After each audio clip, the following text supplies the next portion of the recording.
What's up mga kalapatids, kapraputok.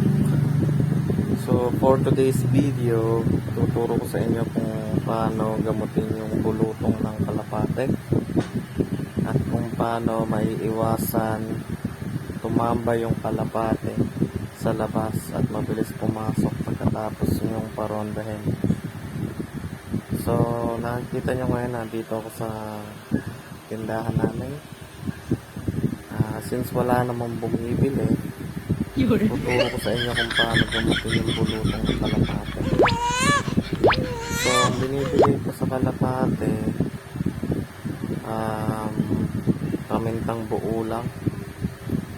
So hanggang sa mawala yung bulutong ng kalapate, binibigyan ko lang ng tigatlong bottle ng paminta everyday.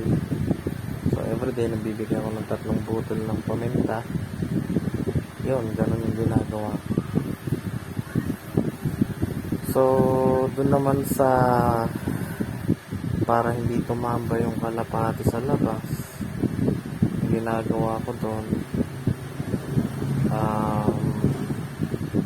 kalahating takal.